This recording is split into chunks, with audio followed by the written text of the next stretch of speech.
Hello my dear geographers, I hope you all are doing well. So once again welcome back to your geography class.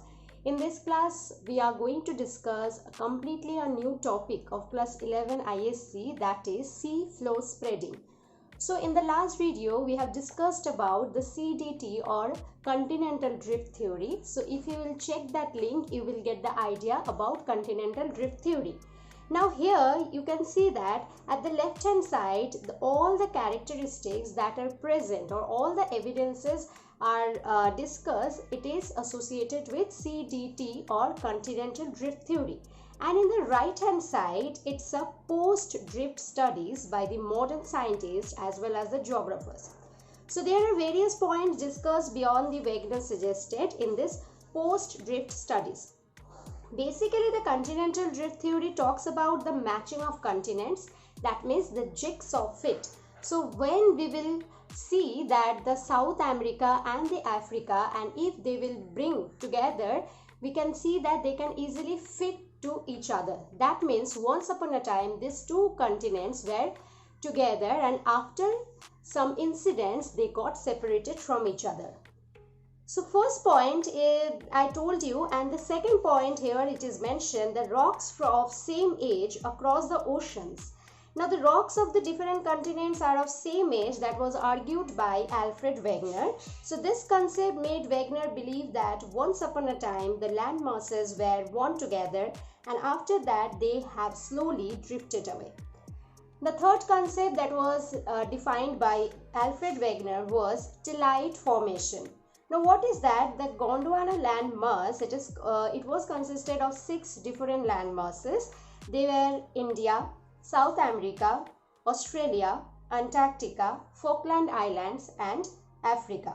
So under the base of these 6 land masses, the tillite sediments are found, which proves that yes, once upon a time they were close to each other, now they are apart from each other. Number 4 evidence that was defined by Alfred Wegener was the placer deposits.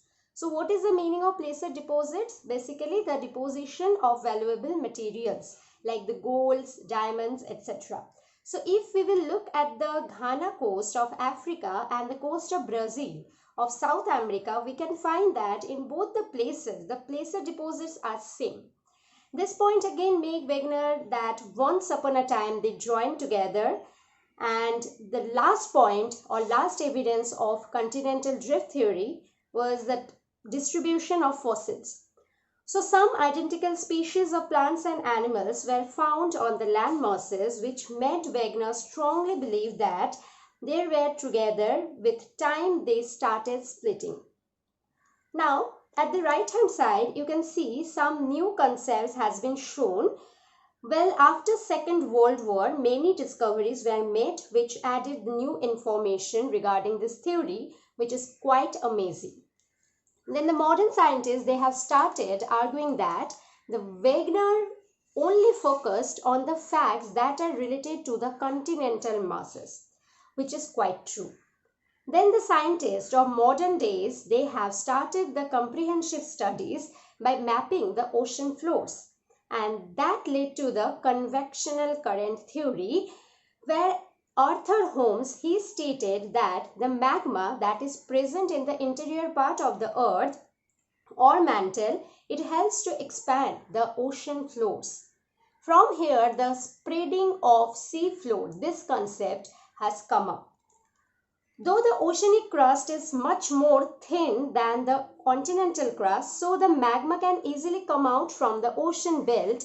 Then after the solidification, they will form the mid-oceanic ridge. Ridge means in simple words, the mountainous zone, which gives us solid proof regarding this theory. This theory means this post-drift theory. Now the second point of this post-drift theory is mapping of ocean floor. What is that? When the ocean floor was being mapped, the scientists, they saw that the ocean floor is not a regular or the plain surface. It has similar terrain and uneven surface that exactly we have on the surface of the earth. Another finding is that the mid-oceanic ranges, that are the long ridges found at the bottom of the ocean. It is formed by the magma that come out from the interior part of the earth, right? So when the scientists, they examine the rocks from mid-oceanic ridge and also from the age of the continents, then they found that the rocks of mid-oceanic ridge is much more younger in age than the continents. So this was the post-dip studies which completely focused on the concept of sea floor spreading. So this concept means the ocean floor gets pushed to the opposite direction due to the volcanic eruptions.